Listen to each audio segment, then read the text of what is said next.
Ontario has never been more expensive to rent or buy. We have more people than we have ever had who have no home at all, who are sleeping in ravines, in friends' couches, who are being turned away from supportive housing providers and shelters. We know that supportive housing is full. We know that the wait list for community housing has never been longer. We, on National Housing Day, are in a national housing crisis. A few years ago, the Auditor General said that the Conservative government has no plan to address the homelessness crisis. And it's been a few years later and there's still no plan. In fact, it has gotten worse. The government is cutting funding to affordable housing and supportive housing. And with Bill 23, the controversial Bill 23, we have seen $500 million be removed from municipal budgets that was earmarked towards supportive housing and affordable housing. So municipalities now have to do more with less at a time when the crisis has never been worse. This is National Housing Day. We are calling for a real plan to fix the housing crisis and end homelessness. That plan needs to include a doubling of investment to supportive housing and affordable housing in the next budget. It needs to include a homes first strategy where governments buy and build housing on public land. We need more investments in mental health and healthcare so we can provide the wraparound services to people who are in need. And we need real rent control and vacancy control so we can stop the increase in the number of evictions that are happening across our province and the skyrocketing cost of rent. That is what we are calling for on National Housing Day. I'm really pleased you are here, and I'd like to introduce Dr. Suni Chang, the Executive Director of Suni. Thank you so much, Suni. Thank you, Jess. So today's National Housing Day. My name is Suni Chang. I'm the co-chair of the Coalition of Women's Shelter and Supportive Housing Providers.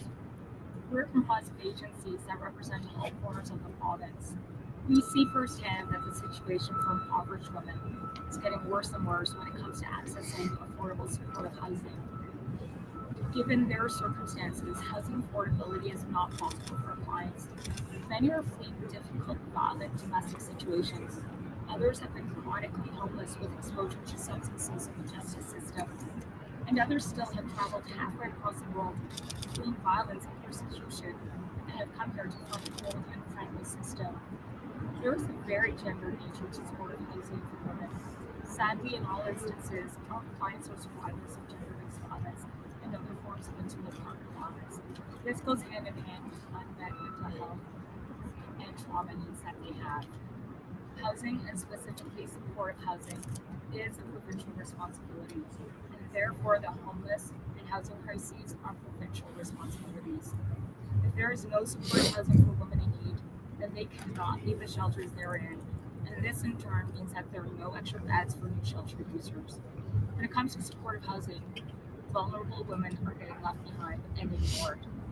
I'm also the executive director of Street Haven, a women's shelter, supportive housing, and addiction treatment provider, and we've been serving women for nearly 60 years. My agency turned away 600 women since mid-June from our shelter site because there are not enough supportive housing and affordable housing units. We want this government to commit to making a substantial investment, at least doubling the investments in supportive housing targeting vulnerable groups such as women in 2025. This investment must be made alongside mental health investments attached to that supportive housing. We also demand that the province consider doubling the housing off in 2025. Housing is not being built fast enough, and the only way to afford market rents is through COG. We also request that a multi-stakeholder table comprised of not-for-profit agencies from across different agencies in the established sectors be established to help shape the housing strategy and the homelessness prevention plan. Look, it's no accident that over 55 not-for-profit agencies, alliances, and networks finds individuals showed up here today at Queen's Park to ensure that their voices and their concerns were acknowledged and showcased. We're demanding that the provincial government play a stronger, more proactive role that will move the needle in a real way in dealing with this housing crisis for vulnerable population groups. And I'll turn the stage over to the next speaker, Victoria Roslin, Executive Director of the Defined Society of Eastern Ontario. Thank you, Suni. Good morning, everyone. My name is Corey Roslin, and I'm here today with some team members from Baylands and Thrive Society of Northeastern Ontario. We run services and programming for women at risk in Sudbury and the Nipissing District. And I would like to acknowledge our team members here today with me, Talissa and Lori Dale, for their inspiring hard work to support people, particularly women and gender diverse people experiencing homelessness in our northern communities. The northern communities has a smaller population, a more rural population, and a more spread out population. We have less overall resources to support those who are at risk of experiencing homelessness. Our northern communities experience harsher weather, both the extreme cold in winter and the heat in the summer. We have less access to supports to address all of the complex needs that form the intersection of issues leading to homelessness, including mental illness, substance use, and addictions, the experiences of violence and trauma, including intimate partner violence, particularly for women, and poverty. Across our province, we are also seeing the criminalization of survival in our communities. Communities that are failing to adequately support those who need it most, and this has to stop. Solutions to homelessness do not include incarceration. They do not include disbursement of tent cities or the creation and enforcement of laws to address the visibility of homelessness.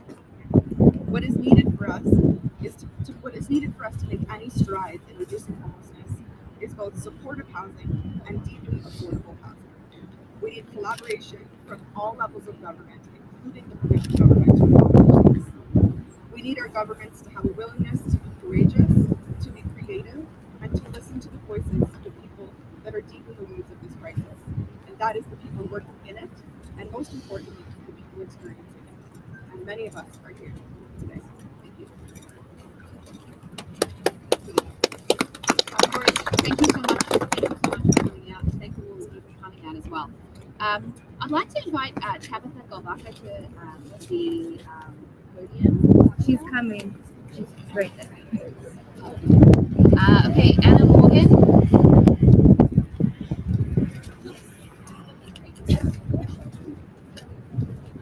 My name is Anna Morgan, and I'm from Ernestine Shelter. Ernestine is participating today in the National Day for Housing Awareness to bring awareness to the housing crisis and the urgent need for more investment in deeply affordable housing to meet the needs of women, two-spirit, trans, non-binary, and gender-diverse communities and their children experiencing homelessness due to the intersections of poverty, race, gender identity, disability, mental health, substance use, immigration status, and other forms of oppression. At Ernestine, we currently see the need affordable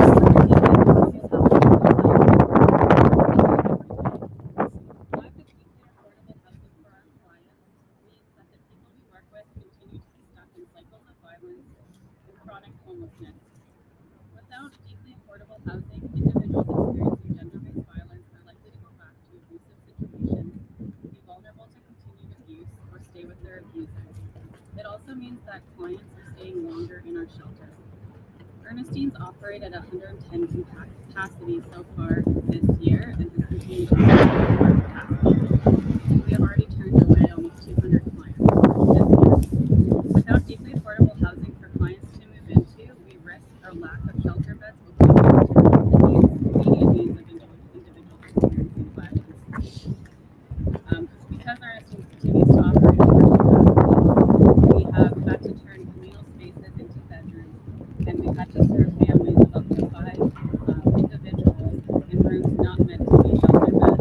When we talk about women's homelessness, we also need to talk about women-led families, and that means children's homelessness. Over half of the clients in our shelter are children and orphans.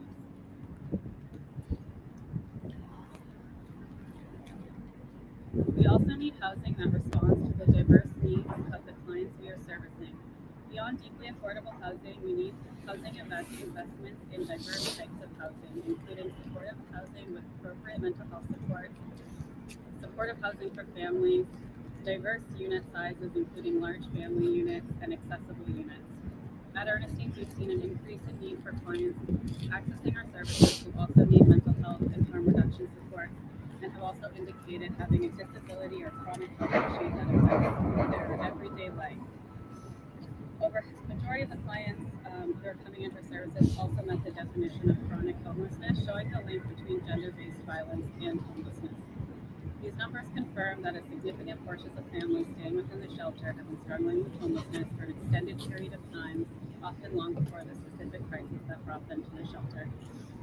We've continued to support folks who've experienced chronic homelessness, and due to mental health needs and lack of support, clients often went from shelter to shelter and experienced many forms of housing instability and lack of access to appropriate care.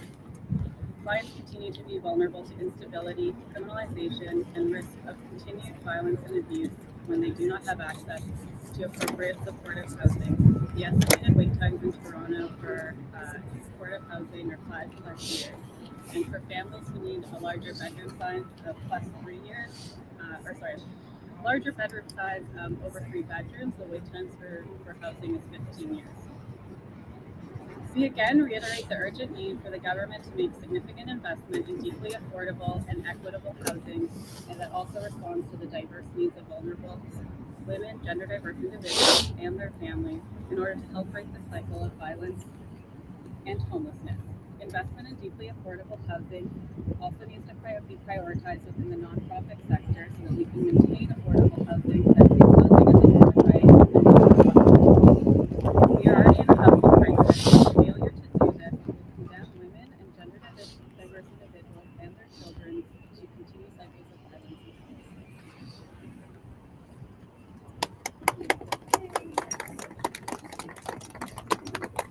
Next up, I'd like to introduce Tabitha Kalbaka. Thank you so much for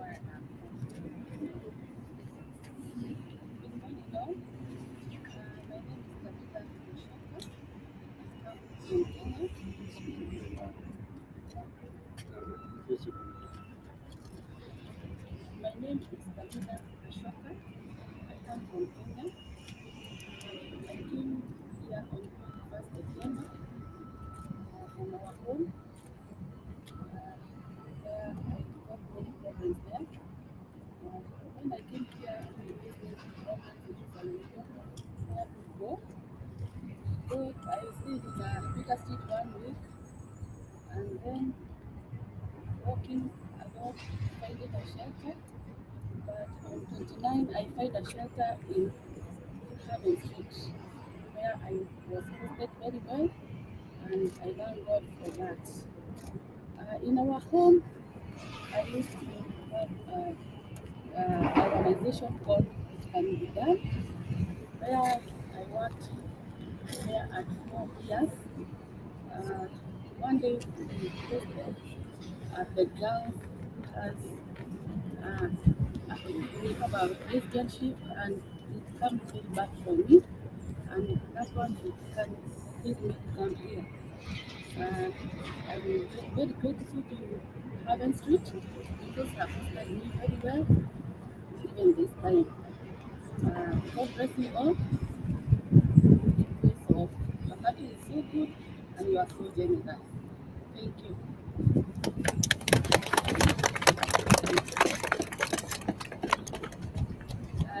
next up, our final speaker is Kizito Subhumana, the Executive Director of the Rwanda Canadian Healing Center.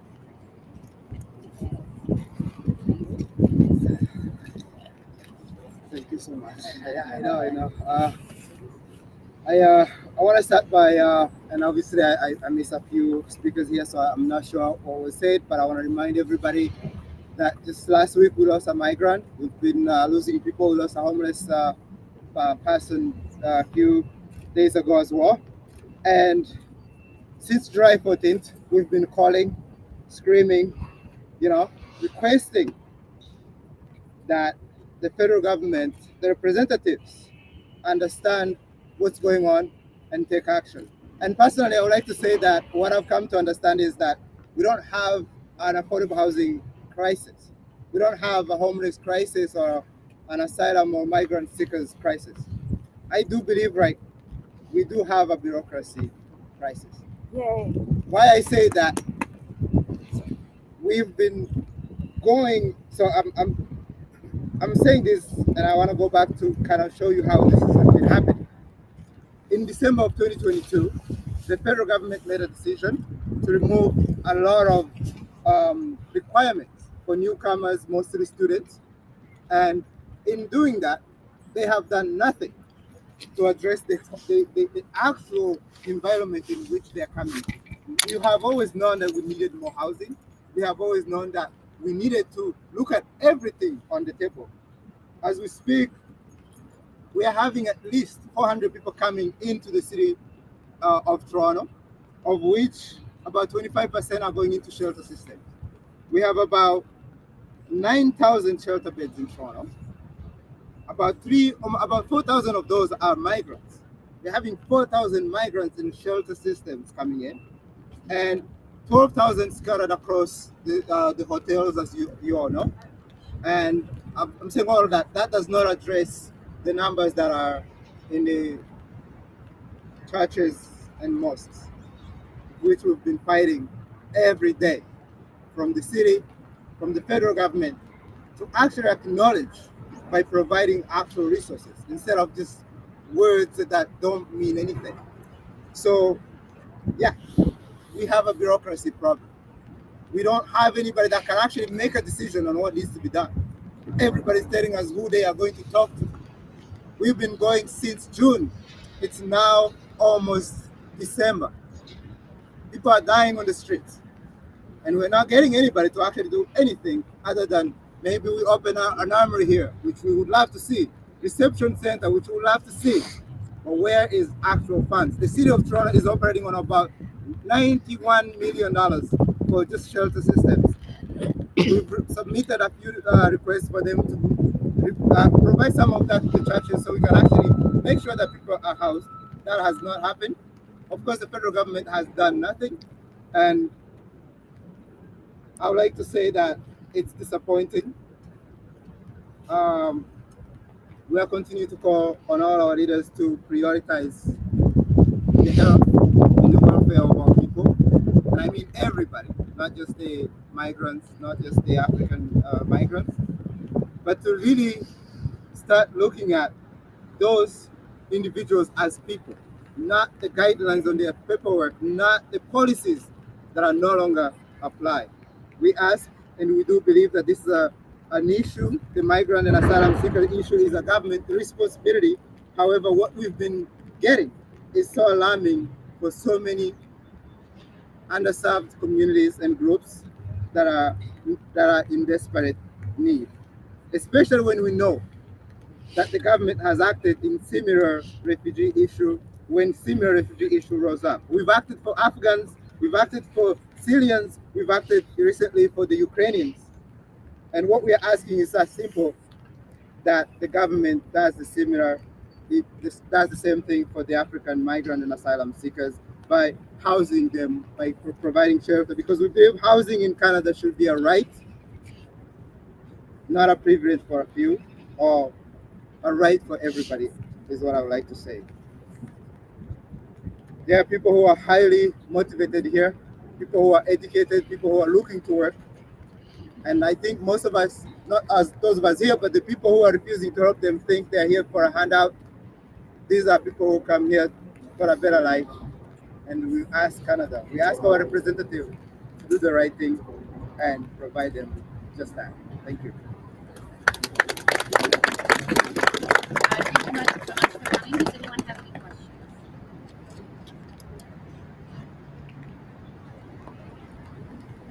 Okay, well, we're going to go inside today and do question period. Thank you so much. Yeah, thank you.